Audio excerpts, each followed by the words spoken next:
کیونکہ یہ وجہ کیا بنی کہ ایران کی حکمت عملی، یہ جنوبی افریقہ میں جو ایرانی سفارت خانہ ہے انہوں نے ایک تصویر پوسٹ کی جس میں سے استعفیٰ دینے پر مجبور کیا۔ اس تصویر میں اس خاتون کیرولین ٹرمپ کو جو جہاز میں سے پیچھے نکلتی نظر آ رہی تھی، ایران نے لکھا تھا کہ یہ دھوکہ بڑی خطرناک چیز ہے، خاص طور پر جب آپ کا باس آپ کو دے، یعنی آپ کی جان خطرے میں ڈالے تو پھر خود کھانے کے ٹرک میں غائب ہو جائے اور آپ کو اس جہاز میں چھوڑ دے جو ہمارے نشانے پہ۔ یہ ترکی میں ایران کی طرف سے جو ٹرمپ کے ایئر فورس ون کو اڑانے کی اطلاع تھی انٹیلیجنس اسرائیل کی، جس کے بعد ٹرمپ نے ایئر فورس ون سے نکل کے دوسرے جہاز میں کیٹرنگ کے ٹرک میں چھپ کر بھاگنے کی کوشش کی، نکل گیا۔ ایران کے کہنا اپنے پیچھے اس خاتون کو چھوڑ گئے۔ وائٹ ہاؤس نے کہا وہ تو اس دورے میں تھی نہیں، لیکن ایران نے کہا نہیں موجود تھی۔ پھر نے کہا خیر اتنا مذاق اڑا کے غریب استعفیٰ دینے پہ مجبور ہوگی۔ اس نے کہا میرا چونکہ ایک 60 سال کا بچہ 60 سال کا شوہر ہے اور 2 بچے ہیں، میں بہترین ماں نہیں ہوں، مجھے اس لیے ذمہ داری چھوڑنی پڑی ہے۔ خیر ٹرمپ نے استعفیٰ منظور کر لیا، اور یہ دیکھا جائے تو بڑی مشکل نوکری ہوتی ہے ان خواتین کی، جو عظمیٰ بخاری ہوگی، مریم اورنگزیب ہوگی، یا یہ ٹرمپ کی یا فیلڈ مارشل یا شہباز شریف جیسے لوگوں کے گوبر کو حلوہ ثابت کرتے ہیں، صبح دوپہر شام دھمکیاں لگائی جاتی ہیں، جو صبح دھمکی شام کو معافی، ترجمانی کر کے پاگل ہو جاتے ہیں بیچارے۔ عطا تارڑ کا حال دیکھ لیں آپ، بڑی ہمت ہے ان لوگوں کی۔ بہرحال ٹرمپ نے جو ابنائے ہرمز کے جو قبضے کا دعویٰ کیا تھا وہ بھی آج پکڑا گیا سیٹلائٹ تصاویر میں۔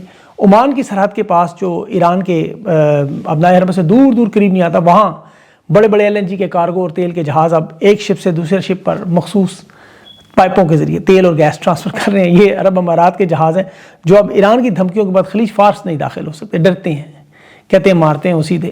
تو ٹرمپ کہتا ہے میرے کنٹرول میں ہے۔ دوسرا ایران کی ابھی جو سب سے بڑی طاقت کا ایک اور مظاہرہ جو یہ غزہ میں انہوں نے سیز فائر کا مطالبہ کیا کہ یہاں سے اسرائیل کی فوج نکلے۔ ڈونلڈ ٹرمپ نے فلسطین میں اب امن کے نام پہ ایران کو خوش کرنے کے لیے غزہ میں سے اسرائیل کی فوج کو نکالنے پر مجبور کیا ہے۔ ٹرمپ کا داماد ابھی پہلے حماس کے چیف سے ملا مصر میں، وہاں مصری فیلڈ مارشل عبد الفتاح سیسی بھی تھا، وہاں حماس کو غیر مسلح کرنے، اسلحہ واپس لینے پر راضی کرنے کی کوشش، اور ان کی شرط یہ ہے کہ اسرائیل پہلے اپنی تمام فوجیں غزہ سے نکالے۔ غزہ میں آپ کو پتہ ہے لبنان میں بلکہ 5000 لوگ ابھی شہید ہو چکے ہیں، غزہ میں تو ایک انتہا ہے۔ اور ٹرمپ کا داماد اس وقت نیتن یاہو سے اس کے بعد ملا 4 گھنٹے تک دباؤ ڈالتا رہا کہ یہ اگر اپنا اسلحہ دیں گے تو اس سے پہلے اسرائیل اپنی فوج غزہ سے فلسطین سے نکال لیں تاکہ ہم یہاں جنگ بندی اور سیز فائر کروائیں۔ اور ٹرمپ نے اس پہ باقاعدہ نیتن یاہو کو حکم دیا ہے، درخواست نہیں کی، حکم دیا ہے کہ اسرائیل فلسطین پر غزہ پر حملے بند کرے اور فوج نکالے، ورنہ دوسری صورت میں یہ اسرائیل کا وزیر اعظم نہیں ہوگا۔ اسرائیل کے سلیکشن پہ جو نیتن یاہو کے ستمبر میں ہے، اس میں اس نے کہا اس میں میں شامل تو نہیں، اکتوبر میں سوری، میں اس کی حمایت تو نہیں کر رہا، لیکن اگر یہ فوج نکالے تو ظاہر ہے وہ الیکشن ہار جائے گا، اور حماس نے اگر اسلحہ واپس نہ کیا پھر بھی ہار جائے گا۔ تو امریکہ میں لیکن تاثر یہ پیدا ہو چکا ہے کہ نیتن یاہو کی حکومت کو بدلنا اس خطے کے لیے انتہائی اہم ہے۔ اس خطے میں امن نہیں آ سکتا کہ اسرائیل کے ابھی قومی سلامتی کا جو وزیر ہے بن گوئر، اس کی پوڈ کاسٹ میں سنے، وہ کہہ رہا تھا ہمیں ہر رات فلسطین میں 30 سے 40 لوگ لازمی مارنے چاہیے، یہ انسان نہیں ہے، انہیں جینے کا حق نہیں ہے۔ یہ اس لیول کے سائیکوپیتھ ہیں اسرائیل کی حکومت میں، اور یہی سائیکوپیتھ اس وقت پاکستان میں بھی ہے۔ اسرائیل کے طرز پہ جو کچھ ہو رہا ہے پاکستان میں، اب عمران خان کا دیکھیں شفا انٹرنیشنل میں ہنگامی منتقل کرنے کا معاملہ کیوں ایمرجنسی بن گیا، اور یہاں پاکستان کی قوم سے بھی درخواست ہے کہ اس معاملے کو زیادہ سے زیادہ اٹھائیں، یہ 1-2 دن کی بات کر کے پیچھے نہ ہٹا کریں، اس پہ مسلسل اپنی کوشش جاری رکھا کریں۔ اس میں بھی جو اپڈیٹس آئی ہیں، ایک تو پہلے محمود اچکزئی کی علامہ ناصر عباس کی رانا ثناء اللہ، اعظم نذیر تارڑ اور طارق فضل چودھری سے ملاقات ہوئی ہے۔ یہ ایک پیشرفت کیونکہ اس میں عمران خان سے ملاقات کے لیے کل بہنوں نے ملنا ہے۔ اب میرے پاس اطلاعات آئی ہیں کہ اس حد تک یہ لوگ تیار ہیں، گارنٹیاں مانگ رہے ہیں کہ خاص طور پر یہ جو عمران خان کی میڈیکل رپورٹ ہے، یہ بہنوں کے ساتھ جو بات کریں گے وہ عوام کے سامنے نہیں آنی چاہیے۔ یہ ان کا معاملہ اگر طے ہو گیا تو عمران خان سے ملاقات کا لیے کروائیں گے بہنوں کی۔ عمران خان سے ملاقات کے بعد ان کا یہ بھی کہنا ہے کہ کوئی خبر باہر نہیں آنی چاہیے۔ یہ یقین دہانیاں مانگی جا رہی ہیں، جس طرح بشرا بی بی فیملی ملتی ہے اس طرح یہ ملے، خاموشی سے چلے جائیں۔ اب رانا ثناء اللہ نے یہ کہا ہے کہ فیلڈ مارشل کے سامنے پورا معاملہ رکھیں گے، اور عمران خان کی فیملی کی طرف سے کل پریس کانفرنس بھی ہوگی۔ آج تحریک انصاف نے بھی ملاقاتوں کے بعد جو آج لائے عمل دینا ہے 24 گھنٹوں میں، کیونکہ صورتحال ایمرجنسی کی بنی ہے۔ آپ یہ رپورٹ دیکھیں جو سپرنٹینڈنٹ اڈیالہ جیل نے جاری کی ہے، میں اس کی تفصیل کا آپ ہوں کہ یہ عمران خان کا جیل میں جو انزائٹی لیول 3 گنا بڑھا ہے، ذہنی مریض جو ہے وہ اس وقت عمران خان کے ذہن اور صحت اور جان سے کھیل رہا ہے۔ یہ بڑا خطرناک معاملہ ہے، اس کا عوام کو، پاکستان کو نوٹس لینا چاہیے، اوورسیز پاکستانیوں کو بھی۔ تحریک انصاف نے جو پریس کانفرنس کی ہے اس میں قیادت آج عمران خان کے فیملی وکلا ذاتی معالجین جو ہے وہ یہ لائے عمل تو دیں گے اپنی طرف، لیکن جو رپورٹ اگر آپ اسے دیکھیں جس نے آپ سب کو، ہم سب کو تشویش میں مبتلا کیا ہے، کیونکہ یہ رپورٹ یاد رکھیں حکومت کی ہے، اور اگر حکومت کی یہ رپورٹ کے حالات ہیں تو پھر ذرا سوچیں ذاتی معالج جب عمران خان سے ملیں گے وہ کیا رپورٹ دیں گے۔ کیونکہ اس کی اگر آپ تفصیل میں جائیں، اس رپورٹ کو میں آپ کے لیے خلاصہ کرتا ہوں. اسے سننے سے پہلے ایک چیز ذہن میں رکھیں کہ عمران خان جب 70 سال کی عمر میں دنیا کے ٹاپ ایتھلیٹس میں پھر بھی آتے تھے.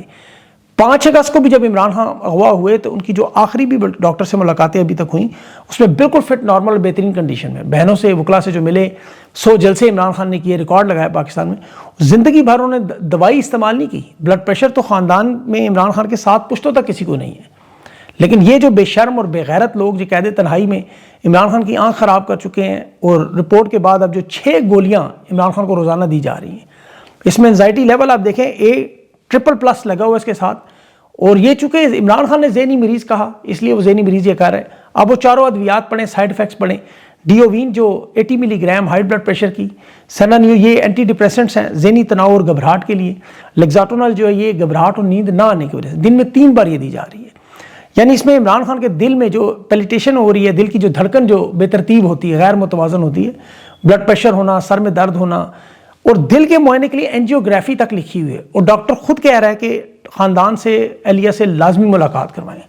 اور عمران خان کے خون میں کولیسٹرول اور چربی، مطلب یہ ہو ہی نہیں سکتا کہ عمران خان اپنی صحت کا خیال نہ رکھے. ساری دنیا جانتی ہے.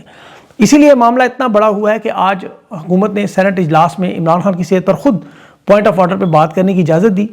اور اس پہ علامہ راجہ ناصر عباس نے صحت کے حوالے سے اس رپورٹ کو تشویشناک کہا، عمران خان کو اسپتال منتقل کرنے کا مطالبہ کیا.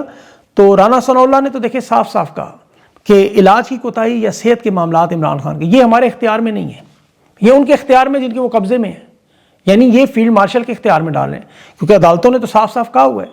یہ رپورٹس اور ڈاکٹرز کی رپورٹس عدالت میں جمع ہوئی ہیں. عدالت نے تو صاف صاف کہا ہوا ہے کہ عمران خان سے ملاقات کروائیں، علاج کروائیں.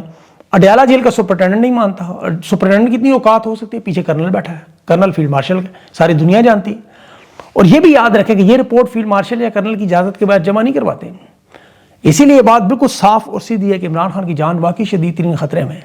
پہلے بھی دیکھیں، آپ کو یاد ہو، ہیلی کاپٹر میں پیٹرول ڈال کے یا نکلی ڈال کے یا عمران خان کو گولیاں مار کے انہوں نے ہائی کورٹ میں مارنے کی کوشش کی، زہر دینے کی کوشش کی. اب یہ 5 اگست کو جس طرح گرفتار کیے گئے، اور پچھلے 9 مہینوں سے اس طرح عمران خان کو قید تنہائی میں ڈالا ہوا ہے، کیونکہ یہ لوگ بے غیرت اور بے شرم ہیں جنہوں نے یہ سوچا ہوا تھا کہ شاید یہ جیل میں ڈالنے سے فوراً ٹوٹ جائے گا. اب عمران خان ان کے ظلم اور جبر کے آگے نہیں جھکا تو انہوں نے بدترین تشدد اور ٹارچر کی ہے، قید تنہائی. یہ جان بوجھ کر اس نہج پہ عمران خان کو لائیں کہ ذہنی اور جسمانی طور پر یہ اسپتال لازمی شفٹ ہوں، انہیں تک بیانیاں بھی ملے. تو تحریک انصاف کو دیکھیں، عمران خان کی بہنوں کو اور پاکستانیوں کو فل فور، ایک تو شفا انٹرنیشنل میں اسپتال کے لیے چاہے سڑکوں پر پرامن بیٹھنا پڑے یا لال نیلی پیلی کرنی پڑے، انہیں کرنا پڑے گا. یہ ملاقاتیں ابھی جو تحریک انصاف کی قیادت کے ساتھ آپ دیکھ رہے ہیں نا، یاد رکھیں یہ وہ لوگ نہیں ہیں جو اخلاقی، قانونی یا مذہبی اعتبار سے ملتے ہیں. یہ بیرسٹر گوہر کے گھر یہ جو نون لیگ پیپلز پارٹی کے لوگ اپنے ہم نواؤں سمیت پہنچے ہیں، پوری قیادت، بلکہ نائب وزیر اعظم، وزیر خارجہ اسحاق ڈار، طارق فضل چودھری، یہ رانا ثناء اللہ، پیپلز پارٹی کے ندیم افضل چانی، سارے پہنچے ہوئے. یہ بیرسٹر گوہر کے گھر ان کی والدہ کے انتقال، تعزیت بظاہر آپ کو نظر آتی ہے. عین ممکن ہے فیلڈ مارشل بھی پہنچ جائے فاتحہ خوانی کے لیے، لیکن یہ تعزیت، شادی بیاہ، فوتگیاں، یہ اصل میں پس پردہ سیاسی پیغامات کا معاملہ ہوتا ہے. اس کی وجہ دیکھیں کہ نون لیگ پیپلز پارٹی کی دونوں کی گردن پر فیلڈ مارشل نے پیر رکھا ہوا، اور فیلڈ مارشل خود بری طرح پھنسے ہوئے ہیں، معیشت گھوڑے پہ چڑھی ہوئی ہے. اور یہاں ان کی جو ذاتی خواہشات ہیں، قانون بدل کے، منظوری کروا کے، امن و امان، سیکورٹی بحران کے معاملات، پھر لانگ مارچ اپوزیشن کے، پھر احتجاج کشمیر کے، اور پھر یہ لاہور میں جو ابھی ہو رہا ہے 27 ستمبر، کل لانگ مارچ تو دور ہے، ابھی پہلے دیکھیں لاہور میں کیا ہو رہا ہے. 28ویں ترمیم کے لیے صوبے توڑنے کے لیے قانون سازی اور 2/3 اکثریت چاہیے. اب نون لیگ کے پاس سادہ اکثریت ہے، اور یہاں چارٹرڈ آف اکانومی اور چارٹرڈ آف سیکورٹی کے ساتھ میثاق جمہوریت کو جوڑ کے 28ویں ترمیم منظور کروانے کے لیے ان صوبوں کے بعد. اب تو دیکھیں پیپلز پارٹی بھی کھل کے بول رہی ہے. آج وہ DGISPR کو انہوں نے رگڑا لگایا. سعید غنی کہہ رہا ہے یہ اس کا کام ہی نہیں ہے، یہ صوبے بننے والی بات کہہ رہے ہیں. کل نوید قمر نے رگڑا لگایا، ابھی آپ کو بلاول رگڑا لگاتا ہے نظر آئے گا. ابھی ان کے صحافیوں نے آ کے تھوڑا سا بیک فٹ پہ آئے ہیں کہ صوبے نہ بھی بنے تو انتظامی یونٹ بنا دیں، ملک اور قوم کا مفاد ہے. لیکن یہ اتنے بے شرم ملک و قوم کے مفاد میں. کوئی 17 اگست ہے، مجھے مرد مومن مرد حق یاد آ گیا، جس کا جہاز جب نیچے گرا تو نیچے گھاس چرتے ہوئے گدھے پر جا گرا، آگ میں خاک ہوا، پھر بچا کچھ نہیں. تابوت میں پھر دانت رکھ کے جو دفن کیے تو بعد میں لوگوں نے بتایا وہ دانت، ویسے دانت اس کے بھی اسی طرح کے تھے لیکن کہتے دانت اس گدھے کے تھے. یہ بھی ملک کے مفاد کی بات کرتا تھا، یہ بھی صوبے اس طرح کے بنانے کی واردات شروع کر چکا تھا، یہ ہوئی نہیں اس سے. یہاں قومی مفاد میں ابھی اس وقت حافظ ماڈل آپ اسے کہہ سکتے ہیں، قومی مفاد نہیں. ابھی وزیر داخلہ، وزیر خزانہ، نگران حکومت دیکھیں جہاں ہر جگہ محسن نقوی لگائے ہوئے ہیں، سپریم کورٹ میں، صوبوں میں، یہاں بھی چھوٹے چھوٹے محسن نقوی لگانے ہیں تاکہ کسی کو کوئی اعتراض نہ ہو. دیکھیں صوبے بنانا مسئلہ نہیں ہے، حکومت کو، عوام کو اس سے فائدہ ہوتا ہے، لیکن یہ جو حافظ فارمولہ ہے کہ فوجی افسران تعینات کر کے انتظامی یونٹ بنائیں، پھر جو فالتو زمین نظر آئے اٹھا کے ڈی ایچ اے میں ڈال دیں، جو انڈسٹری نظر آئے اس کو فوجی فرٹیلائزر میں ڈال دیں، جو فصلیں ملیں وہ لے جائیں، معدنیات لے جائیں. عام حالات میں آبادی بڑھنے سے ویسے ہی صوبے تقسیم بہتر ہوتی ہے، لیکن یہاں پنجاب میں آپ دیکھیں کہ ابھی مریم نواز نے تمام سرکاری ادارے جو ہیں وہ آؤٹ سورس کیے ہوئے ہیں، کرائے پہ دیے ہوئے ہیں یا بانٹے ہوئے ہیں، بیچے ہوئے ہیں، کیونکہ یہ کنٹرول ان سے نہیں ہو سکتا. اب تحریک انصاف کو یا پاکستانیوں کو عام طور پر فرق نہیں پڑتا. سندھ میں بھی یہ حالات ہے، بے نظیر انکم سپورٹ کے معاملات یا وہاں جو بھی وارداتیں ہیں، یہ صرف مالک بدلنا چاہتے ہیں اور سیاسی حکومتیں دونوں، شریف خاندان اور زرداری خاندان، سینٹرلائز پاور کی طرف سے ہٹنا نہیں چاہتے ہیں کیونکہ ان کا اقتدار ٹوٹتا ہے اس سے. نون لیگ پر ابھی جماعت اسلامی کو پنجاب میں وزیر اعلیٰ ہاؤس کے باہر انہوں نے دھرنے پر بٹھا دیا دباؤ ڈالنے کے لیے، کیونکہ 28ویں ترمیم کا مسودہ مکمل تیار ہے. پنجاب کو انہوں نے 3 حصوں میں تقسیم، 3 صوبے میں کرنا ہی کرنا ہے. خیبر پختونخوا اور بلوچستان کو 2-2 کی بات کر رہے ہیں. کراچی کو اور گوادر کو فیڈرل ایریا میں ڈکلیئر کرنا چاہتے ہیں تاکہ صوبائی عملداری ختم ہو. یہ پرویز مشرف نے یہی کام ضلعی عدالتوں کا نظام یا وہ ناظمین کا نظام لگایا تھا. اب یہاں جو پاکستان کے حالات ہیں اس میں تقسیم اتنی خطرناک ہے کہ بلوچستان اور سندھ میں خاص طور پہ، بلکہ کے پی میں بھی، کہ آپ یہاں دیکھیں جس طرح صومالیہ میں سومالی لینڈ بنا، سوڈان میں جنوبی سوڈان بنا، پاکستان میں مشرقی پاکستان بنا. وجہ یہ تھی کہ یہاں جب ایک جیسی زبان بولنے والے یا ایک جیسے کلچر کے لوگ، علاقے کے لوگ صوبائیت کی بنیاد پہ اکٹھے ہوں، ان کے ساتھ علیحدگی پسند یا کالعدم تنظیمیں حمایت کریں تو وہ پھر آٹومیٹکلی الگ ہو جاتے ہیں. بنگلہ دیش میں یہی ہوا تھا. اب بلوچستان کے یہ 2 حصے کریں اور وہاں پہ علیحدگی پسند ان کے ساتھ باقی لوگ مل گئے تو گیا وہ. کے پی میں بھی یہاں یہ حالات ہے، افغانستان سے منسلک جتنا ایریا وہ آٹومیٹکلی ہٹ جائے گا سائڈ. پیچھے یہ سندھ ہے، سندھ میں سے آپ یہ نکالنا چاہتے ہیں کراچی فیڈرل کے اندر لانا، تو پیچھے سندھ میں بچنا کیا ہے؟